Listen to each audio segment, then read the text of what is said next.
The person they were trying to arrest was on an elevator with law enforcement The judge, and was not apprehended. The judge... No, Hold on, let's let him finish. Go ahead. Yeah.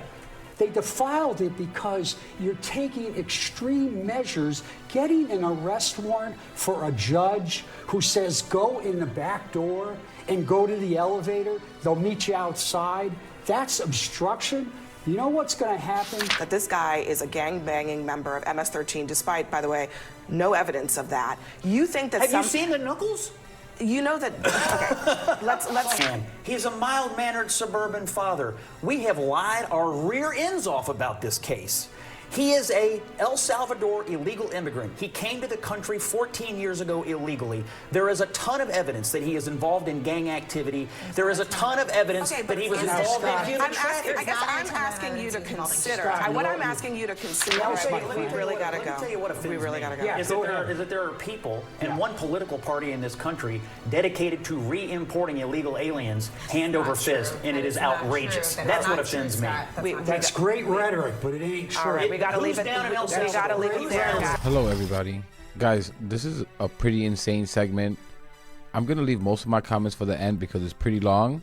Plus, the news is breaking, so we don't even have all the facts yet. But let's get right into it, and we'll talk about it.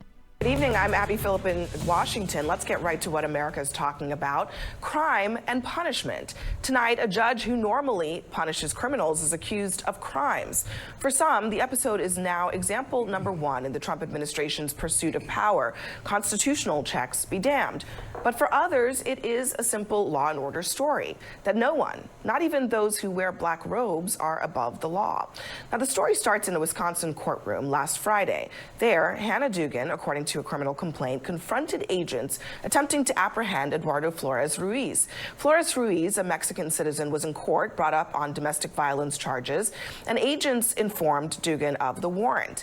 Then the complaint says that Dugan walked Flores out of the courtroom through a jury door. Flores Ruiz made a run for it, but couldn't evade DHS agents. And today, the FBI director announced on Twitter that Dugan had been arrested for what he labeled intentionally misdirecting federal agents. Then, tonight, he posted the picture of Dugan being led away in handcuffs. Now, word of this arrest has provoked thudding statements from legal associations and worries that this reads like retaliation. The Attorney General on Fox frames it as following the letter of the law, though. I think some of these judges think they are beyond and above the law, and they are not. And we're sending a very strong message today. If you are harboring a fugitive, we don't care who you are. If you are helping hide one, if you are giving a TDA member guns, anyone who is illegally in this country, we will come after you and we will prosecute you. Joining us at the table for this debate, we have Gene Rossi, a former federal prosecutor, and also with us, Jim Trusty, Donald Trump's former attorney. Gene and Jim, so this is tricky. I mean, I'm going to let Jim kind of lay out the case here for why this prosecution is warranted. It does seem like an attempt to make an example of this particular judge.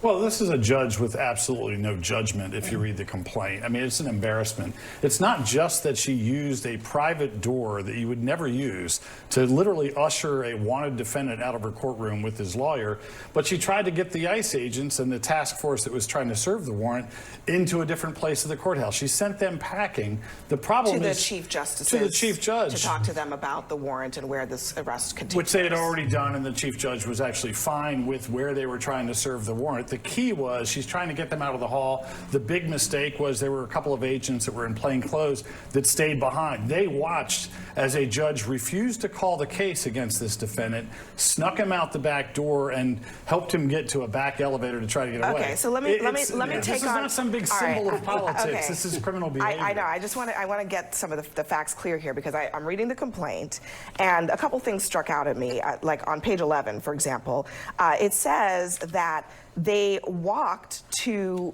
a public hallway after leaving the Chief Justice's vestibule, and they saw the person, the immigrant who they are trying to arrest. So they see him in a public hallway. You're suggesting that he was sort of absconded out a back door, but it sounds like it was happening in public. And then on top of that, a DEA agent, DEA agent A, goes to an elevator bank where the person they're trying to arrest is, goes on the elevator with him, and he gets off the elevator and then leaves the building through a public door. So I'm kind of confused as to how then you could suggest that she secreted them out of the building when a DEA agent was on an elevator with him, saw him walk out a public door, and then he ran, and then they apprehended him. She didn't know he was a DEA agent. No, I'm saying this is the. But look, I mean, she wasn't there for any of this. I'm just saying the person they were trying to arrest was on an elevator with law enforcement and was not apprehended. The judge refused to call the case out loud. There's 3 victims and a prosecutor sitting in court. Everyone agreed when the case is done, they'll arrest him in a public place. So, of course, the agents are in a public place. That's what the court wants. Why didn't they arrest him?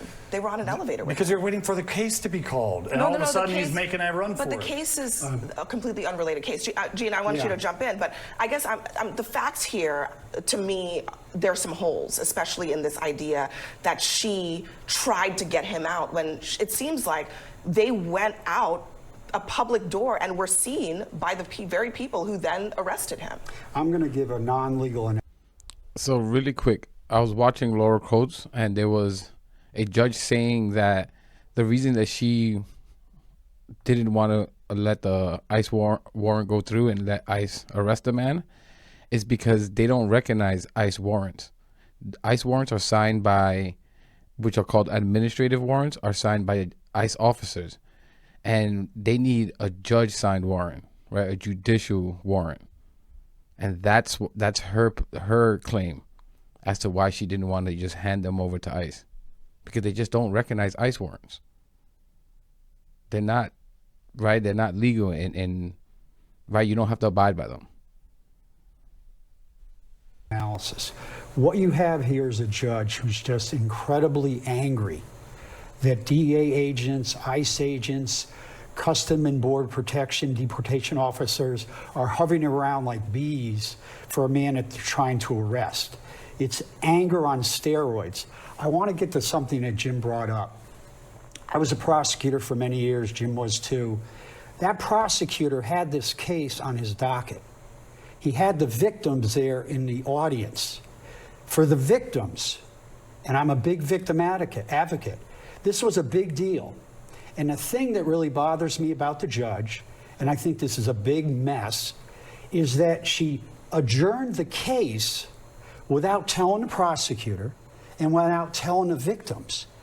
And whether there's probable cause or beyond a reasonable doubt could convict her, what that to me shows that she was willfully trying to hide that defendant from being arrested.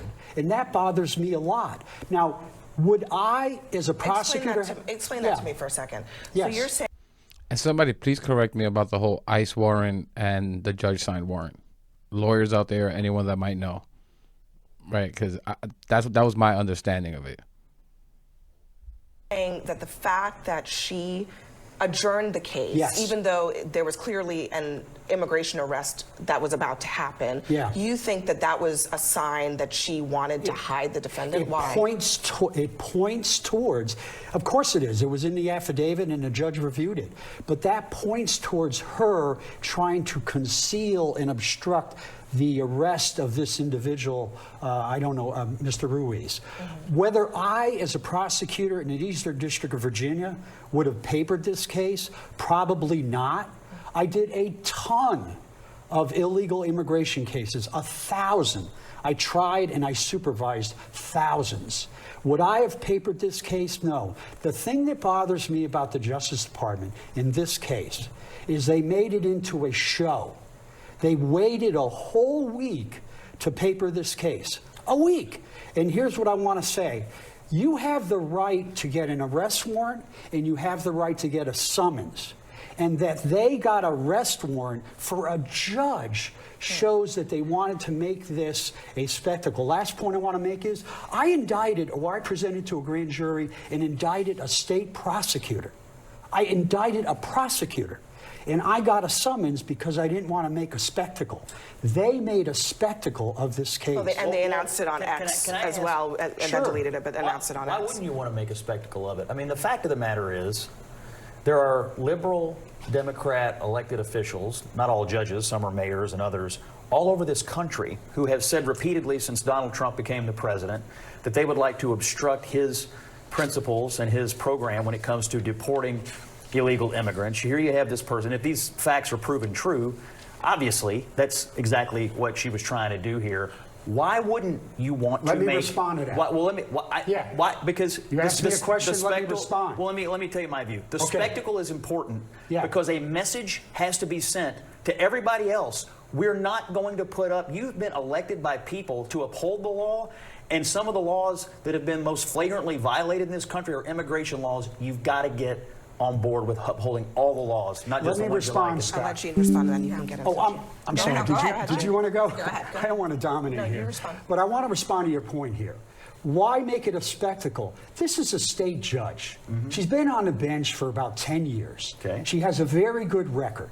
When you're in the Justice Department or a U.S. Attorney's Office and you're deciding whether to paper a case, you have to worry about what impact it's going to have on the community. And I'm telling you this right now. When Bondi et al. And the U.S. Attorney in Milwaukee approved this complaint, they didn't enhance the rule of law. They defiled it by this way. Hold on, let's let him finish. Go ahead. Yeah. They defiled it because you're taking extreme measures, getting an arrest warrant for a judge who says go in the back door and go to the elevator. They'll meet you outside. That's obstruction. You know what's going to happen? If this goes to a jury, and it's not, it ain't going to make it to a jury. If this goes to a jury, I've done 100 trials. You're going to have an acquittal or jury nullification. Do you agree? Period. No, but there was no, they'll meet you outside, Gene. Remember, the facts of this start with the judge saying, go through my jury door, which no lawyer, no defendant goes through. I just want to be clear that these are the facts according to A complaint. the complaint, Sure. which we haven't seen any adjudication or dispute of it from the other side. So, as always, but also understand. recognize the complaint is not based on cranky agents. It's interviews of people associated with the judge going, she was really mad. She wouldn't call the case out loud despite victims and prosecutors sitting there. She did something we've never seen with the back door. She's ushering him out. She's not saying they'll get you outside. She's trying to avoid justice. And let me just say one thing, for all the fury that Gene brings to the table. No defendant has a right to a summons. It's affectionate. Easy, It's buddy, affectionate. easy. No, I like Gene. But look, it's not a question of, no defendant is entitled to say, I demand a summons or a self-surrender. And if somebody says in Milwaukee, this is a really egregious case because a judge tried to let a fugitive escape, they have the right to get a warrant. There's no great second guessing that that's some horribly political, destruction of the system of justice. That happens every day So to I people think we don't that hear about. back to your point on Yeah. the Justice Department Yeah. and the FBI director's role and the Attorney General's role, it is not the Attorney General's role or the FBI director's role to put political points on the board. That is not what their role is. And I think that what's happening, not only with this case, but what you've seen on attacks on the judiciary, the reason that there is such an outcry is, yes, it's shocking that they arrested a judge, but what's even more shocking is this is part of a pattern of attacking judges. And they're going, they've been attacking judges left and right. And Scott, you know this, they've been attacking judges left and right. Hold on, but I will say, and they're gonna use this case as proof that everybody is against the president. They're going to use this example to attack every judge. I know. This is what Donald Trump does. He attacks everybody who disagrees with him, and that is a dangerous place to be. Every judge that harbors fugitives is going to be targeted. Well, It's terrible. hold on. I think that's why when I started this conversation, I do think that it's easy to say that she was harboring a fugitive, but I think that it's also fair that even based on what the government is alleging here, that's not crystal clear. And I think that's the first part of it, because there might be a case where perhaps a judge is actually saying, go out that back door and make sure they don't see you and, get out. But that's not really what happened here. And on top of that, look, I think that Sochi's point about the judges being part of the political game here is important. If it were happening in a vacuum, that would be one thing. But this is an administration that has attack judges, and they don't think that judges have a role Can I in interject immigration something? enforcement. I'm not the Scott. political genius on this panel, okay, but I can tell you this. This happened on April 18th. They wait until today, okay? Mr. Trump, President Trump, had a really bad week. And to me, Scott, this is a shiny object. Wave it over here. They have this big press conference. And I'm going to focus on this. When Kash Patel issued that X and called it a perp, called him a perp, and said, "We believe," and then he took it down, we had Comey. Well, they reissued it, did they not? So look, here's the reason. Okay, Kash Patel is head of the FBI. You said you had to. It's an embarrassment. Let me just respond to something you said. Go ahead. Which is that you said, well, you got to worry about the impact on the community. Yes. The president and the Justice Department and his people have to worry about the impact of illegal immigration on the country, because nobody's been worried about that for years. And the reason this is important is because this is one of Donald Trump's biggest criminal justice priorities, and frankly, it's one of the American people's biggest priorities to control this. And you know well, there are people all over towns, all over this country, who have been working overtime to try to stop him from executing on this agenda. If she turns out to be one of them, a spectacle is warranted so other people will stop doing it. I appreciate, Scott, you saying if she turns out to be one of them, because I She's think doing- it she's is doing very her much work. something that we will see what happens in this case. But to your point about the popularity, I mean, I think for many weeks and months as you've been on the show, you talked about how popular Trump is on the issue of immigration. The latest polls, though, that are out today show some cracks in that. New York Times Siena poll talks about, do voters think Trump has gone too far with immigration? 53%, a majority, say that he's gone too far. On this issue of deporting the international students who have visas, who are here legally, 59% oppose that. So there are some cracks showing. I mean, you know, it has to be bad when that's eating into some of his supporters. Some of his base are even saying, okay, this is a bit too far. When it comes to Trump and immigration, because the how of it is starting to matter to Americans based on some of these numbers. People don't like the chaos. And in the same New York Times Siena poll, one of the issues that Donald Trump is really under the water, probably his worst issue, is the Maryland man who is in El Salvador right now. It's something that Maryland man? he is a Maryland man. Come but on. What I will tell He you is an El Salvadoran citizen. He is Okay. not a Maryland man. He is an illegal immigrant living in this country illegally for 14 you can years. say whatever you want to say, Scott, but the American This is people. why the hold on, polling is the hold way on. it is, because The we're American- lying. We're the Amer- lying. We're not lying. The American Scott, people. the peace orders were in Maryland. Guys, He was beating his wife. The American, You know. the American people are seeing chaos. This guy's disgusting. He just mentioned beating his wife. He wasn't convicted of that. Like, guys, think about that. Maybe he did. Maybe he didn't. But he wasn't convicted of beating his wife. It was thrown out because, or dismissed. Like, think about it. I could fall on the floor and have a bruise and blame anyone and say that I got beat up for it, and then dismiss the case when I, don't want to go through with it because it's a lie. Not saying that she lied, but again, you cannot go based off that. Anyone could bring a case against you. If it's dismissed, we have to treat it as such, as if it never happened. We can't go based off that. And the reason Scott and conservatives, they don't want to call him a Maryland man because they want to demonize him. They've been fairly successful at scaring the crap out of people from certain countries and of a certain tint. Let's just say that. He doesn't want to tell you that he hasn't been convicted of any crimes, and for those 14 years that he's been paying taxes for over a decade.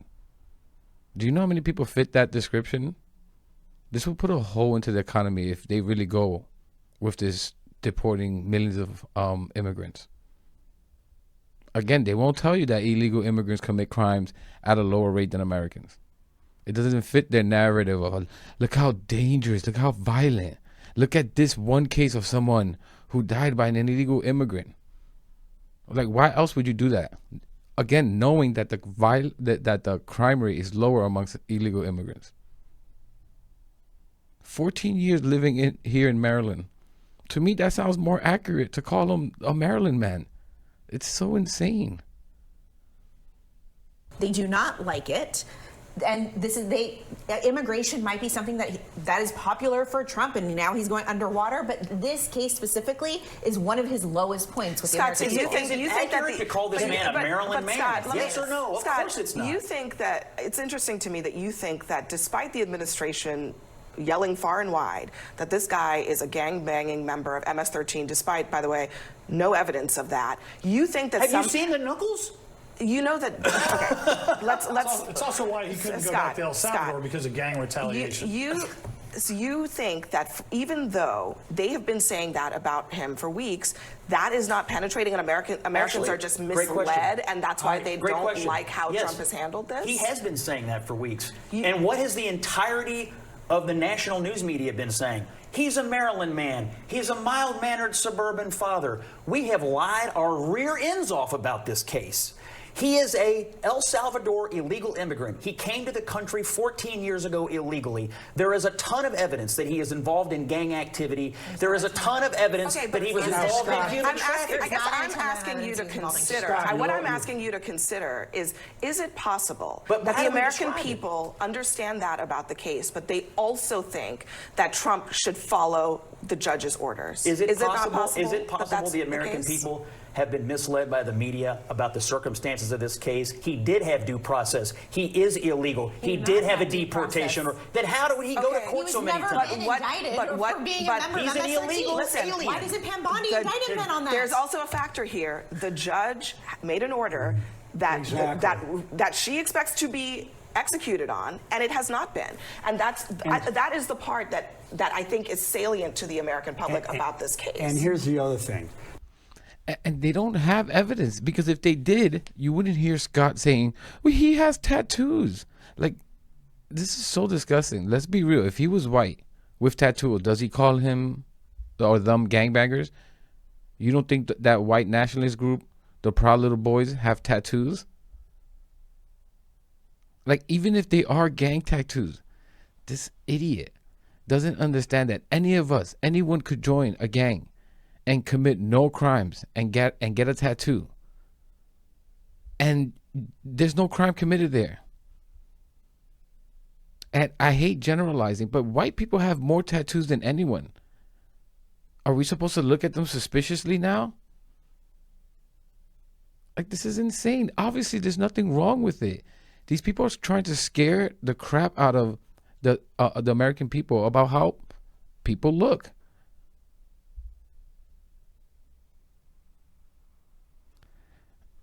And just say it, Scott. He's Hispanic.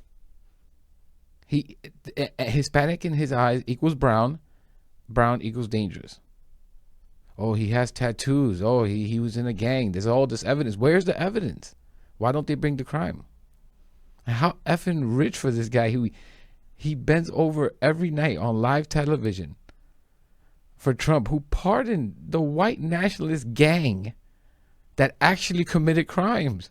The Proud Little Boys, who tried to overtake the government, where multiple officers passed away because of the results of that day.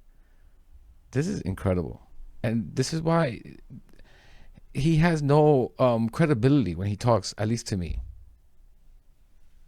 Judge Boasberg, the Chief Judge of D.C., what troubles me greatly, and it should trouble you too, being a DOJ guy, former, is that an order was issued in front of Judge Boasberg, and there is compelling evidence, Scott Jennings, that the DOJ, our former home, willfully violated court order of Chief Judge Boasberg.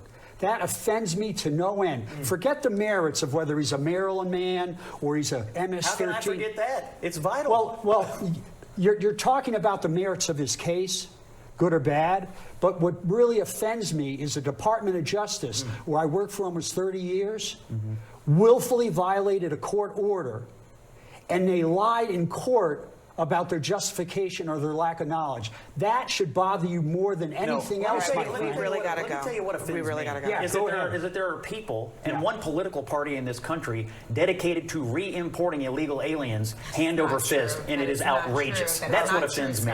That's great rhetoric, but it ain't true. All right, we got to leave it. We got to leave it there, guys. Great rhetoric. Gene Rossi, thank you very much. So disgusting. Importing like they're good, like they're a product. It's so effing disgusting. But let me give you my spiel here. I know this was a long segment, but I thought it was worth watching from beginning to end. And let's just be clear about this whole thing. They don't want to go to court and bring any evidence. They want to speed this stuff up because, for one, it's clear that they don't have any, which is one of the issues. And if he did commit crimes, then fine, let the law play out. Whatever the law says, I'm fine with it. But they don't want to. They just want to be able to label people. He has tattoos, and then deport them. And this is dangerous, especially dangerous, when Trump has already talked about doing this to American citizens. Now let's see in the comments. Let me know, who do you think Trump will target as far as American citizens to deport to El Salvador, which he said, whether they're from this country or not? I'll answer for you. It's probably going to be black and brown people. And I don't think it's at all a coincidence that there's been an all-out racist assault on black and brown people. From running frantically in the White House, removing pictures of people of color. I don't think that's a coincidence. Trying to get rid of Black History Month or any celebrations commemorating it. Maya Angelou, Jackie Robinson. I don't think this is a coincidence. Showing Hispanics bent over with their heads shaved off for the world to see in cages. I don't think any of this is a coincidence. This is why I implore Hispanics and brown people, Arabs, Middle Eastern people, to stand by black people. As together, I believe this is our only real chance. It's a real steep uphill climb if we try to go on this on our own like we have separate issues. We don't. We are stronger together. I've said it plenty times on this channel. Let's put the issues aside, and there are plenty, and go after the real issue at hand. And by issues, as an Hispanic, I'm going to tell you, it's the Hispanics' fault. They think if they pander enough, the 45% that voted for Trump believe if they pander enough to a white nationalist, that they will one day be accepted as one of them. Newsflash. And I think, was it 45% or 55% that voted for Trump? I don't know, whatever. But newsflash, you never will be accepted by them. I can tell you right now, they hate you as much as black people, as much as Arabs, as much as Jewish people. Just ask, and I learned about this recently. Jewish people vote very similarly to black people. And it makes sense. I wonder why that is. Hispanics, do you understand why that is? Maybe it's because it's clearly one party is racist and full of conspiracy theorists that hate Jewish people.